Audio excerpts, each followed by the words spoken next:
cut काट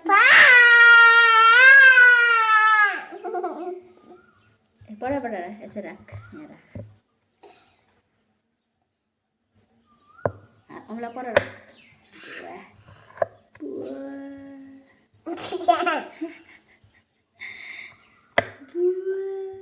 अमला कच्चा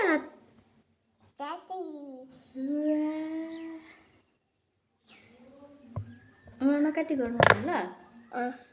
अब यो आलु पकाइदियो भने तिमी खान्छौ कसरी खान्छौ न्याम न्याम गरेर कसरी खान्छौ भन अमला काट्छ उल्टा बाबु यो भिन्डी कसले काटेको बाबु बाबु कस्तो राम्रो भिन्डी काट्छ है यहाँ हेर्नुहोस् त बाप रे बाप काटेर फेरि देखाइदियो त काटेर फेरि देखाइदियो त्यो उल्टा हो नि त नि बुवा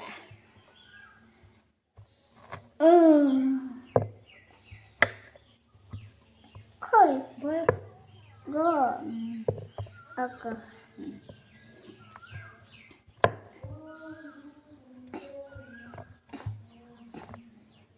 भएन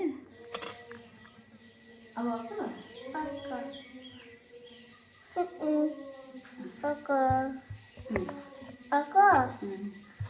यति आलु काट्यो है बाबुले बुवा है हुँदैन उल्टा भएको छ चक्कु अनि कहाँ काट्छ त चक्कु यता खै काट्छ अहिले काटे जस्तै तल राखेर मैले कसरी देखेर काटेको थिएँ मैले कसरी काटेको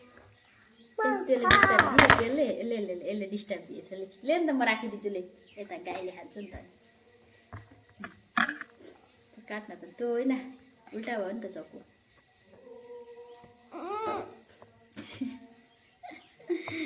उल्टा भयो नि त चक्कु उल्टा भयो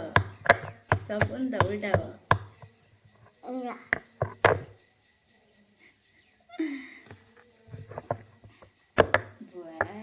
राखेर काट आरामसे बुवा के काटेको मासु म चिच्ची काटेको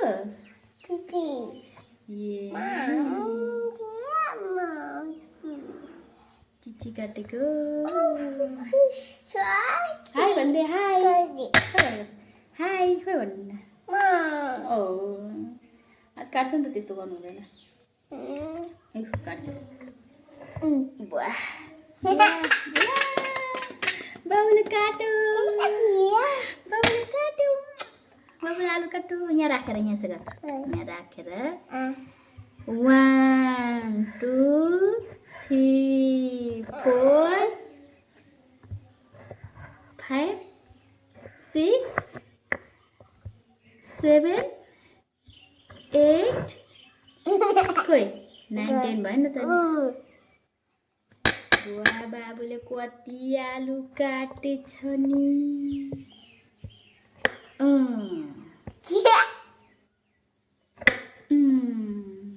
जान्दछु हाम्रो बाबु कस्तो राम्ररी काट्छ हो नि आमा नि त आमा भइहाल्यो नि अब भरे सब्जी पकाएर तिमीलाई दिन्छु ल खान्छौ नि ए नि अब सब्जी खाने पऱ्यो अमला काट्छ नि पर राखेर अमला पर राखेर काट्नुपर्छ पर अमला काट्छ अमला हात काट्छ नि यहाँ राखेर गर्नुपर्छ म खै यस्तै काट्नुपर्छ यसरी 1 2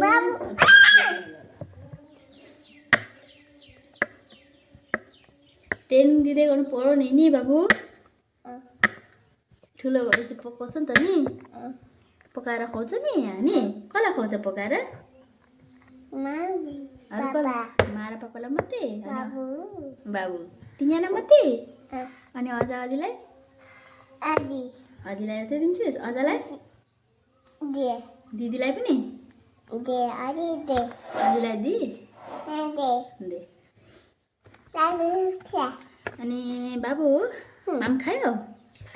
के खायो के खायो त यो के हो बाबु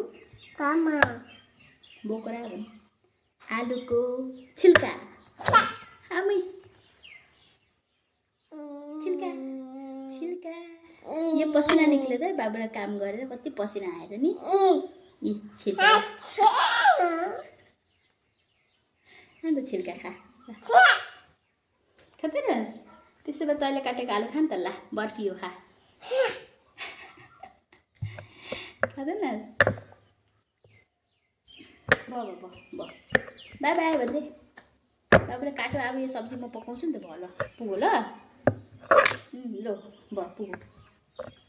पुग्यो बाई बाई भन्दै पप्पी दिँदै